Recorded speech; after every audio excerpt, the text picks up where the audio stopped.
They're fun, they're fruity, they're nice. Why does this exist?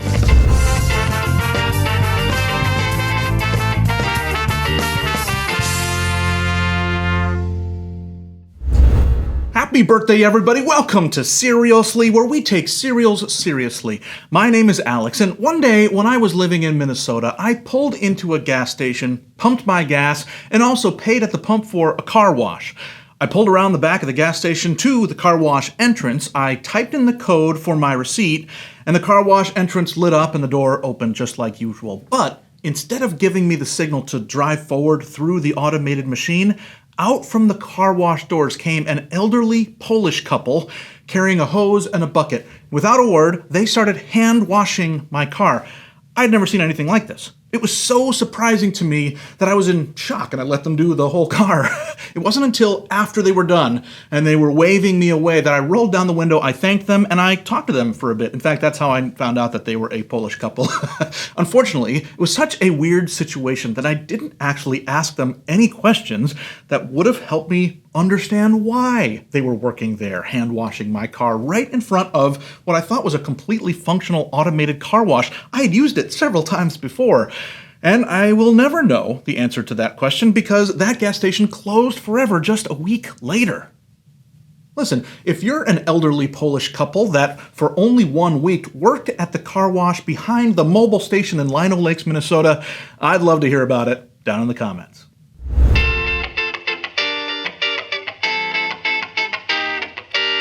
Today on Cerealsly, we've got a mystery to solve involving a new cereal from Kellogg's. Hitting store shelves this summer, we're going to be taking a look at a product called, unassumingly, Rainbow Krispies.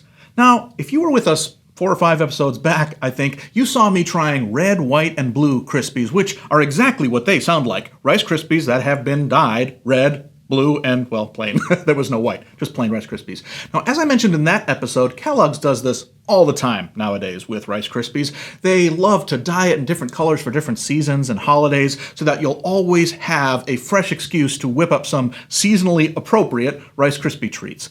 So in the world where Rice Krispies sometimes put color right in the names of the products, right on the boxes, you'd think a product called Rainbow Krispies would be somewhat straightforward.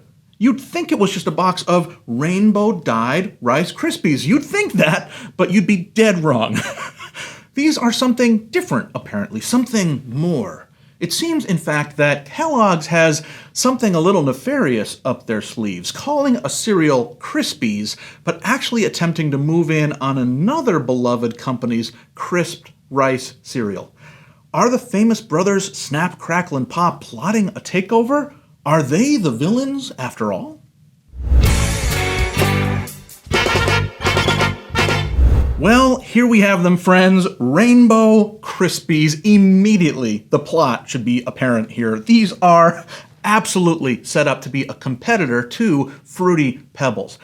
The shape, the colors, the box even, I would say, is screaming Fruity Pebbles. Now, for what it's worth, they call this a saucer shape that they're making here. I think I've had noodles with a similar shape, and they were great. I looked it up, and I think they're called orchaccetti or orchaccetti, whatever it's called.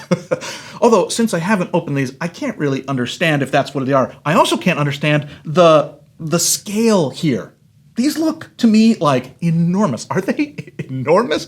Or is it just enlarged for texture and they're going to be the same size as normal Rice Krispies? My impression is that they're still Rice Krispies-ish. That, I think Rice Krispies themselves are made up of individual grains of rice that have been crisped. These cannot be that. First of all, they have several different grains that make these up. So my guess is that there's a slurry of different grains put together, and then they're only created into this shape before they are crisped in some way, however they do this at the manufacturer.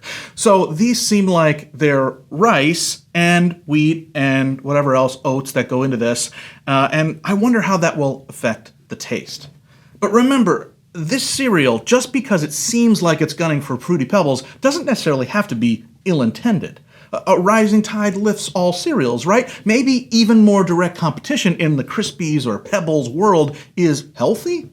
And listen, what's stopping Pebbles from realizing and creating an even crispier version of their own. Maybe patents are keeping them from that. I actually don't know. But what do you think? Will this be an adoring homage, or is it going to be a blatant ripoff?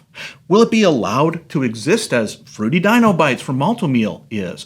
Or will it be ground to dust by cereal fanboy backlash? Friends, it's time to eat some cereal. All right, I am all set up. I've got my bowl, I've got my spoon, I've got my plain and simple skim milk here that I love. Let's dig into this thing. How about that? All right. Kellogg's wonderful flap to the bag. Okay, bag. Let me smell it here. Pebbles. Smells like Fruity Pebbles. Again, that might be fine. Let's put it in the bowl and see what we see here. It says that you can make Rice Krispie treats out of it. That's probably pretty smart to always land in the Krispies world. All right, here we go. The moment of truth. Let's pour this out. See if we can tell that this is a different product that's not Fruity Pebbles. Way flakier than I imagined. These are round-ish. They have that little dimple like orchette pasta, but they do look like they are made in the same way as a flake, but just really small. They are for sure not even going for individual lumps of grain. I think I said in the intro that they are, oat, rice, and wheat. Rice is the number one. Rice, oats, and then wheat, and then of course all the other colors and sugars that are in it. I am surprised. They look light, but they don't even try to look like a Rice Krispie. I gotta say, nor do they look like Pebbles. They look like little dots. They should have called these dots instead of Krispies. That would have been fun. Although dots would look like that round sphere thing that they have in that ice cream of the future. Isn't it the future yet? What's happening with that? What's the future when it comes to ice cream? All right, well, let me try these dry and see what we think. They are quite a bit different than either Rice Krispies or Fruity Pebbles. Much more citrusy taste than I expected in their fruit blend. So it's good, but it is tangier than Fruity Pebbles, and the crunch is not the same. Because they are not individual grains of rice, it is a very much more substantial type of taste, but that's not a positive. I don't think that I like that as much as the lightness, the effuseness of a Rice Krispie or a Fruity Pebble. These are something else. All right, let's try it with milk. I always try to open it with one hand, see if that works. Didn't today. Okay, let's give her a try with milk. You know, they are very flavorful. They're fun, they're fruity, they're nice. Why does this exist? This does not need to exist. Let me try another bite. Well, it certainly has a fun to it, a fruitiness, a sugar rush to it that the milk is giving me even more than I had when it was dry. But there's no reason for this. We already have this. I've tasted this 1,000 other times from similar companies. I would even say that a sweetened Rice Krispies is as good as this. I don't know why they would be making this except to steal away some of the power of the Fruity Pebbles brand. One other challenge is that these are like flat discs. There's a little bit of a dimple in them, but they are mostly laying on top of each other, which means they don't have the lightness because they're not separated from each other. They really stack up on top of each other in the milk and in your mouth. I don't know that that's as pleasant as a normal Rice Krispies or Fruity Pebbles would be. I can definitely tell you too, they are going soggier in the bowl faster than I expected. I am a little worried about getting through this whole bowl before it becomes mush. Bite by bite, they're getting pretty sogged.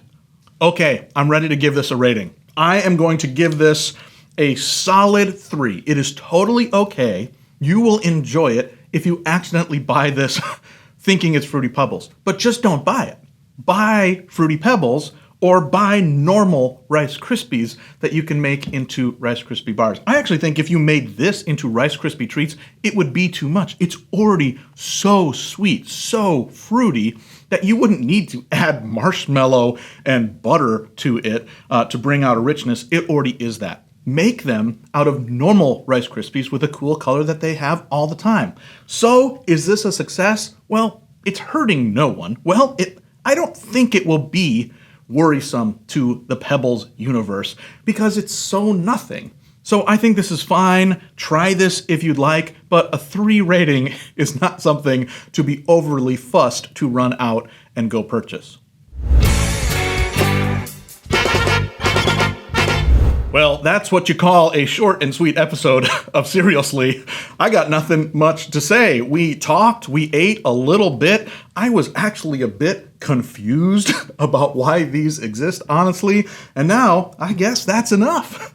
Remember, we gave this cereal a solid 3. If you want to try today's cereal for yourself, it is hitting store shelves this summer, so don't be overly worried if you don't see it yet. I got mine online at Target.com too, if that's helpful to you. Speaking of helpful, if you haven't yet, please like this video, subscribe to the channel, and leave a comment with what cereal we should look at together in a future episode. Until then, never be soggy, my friends.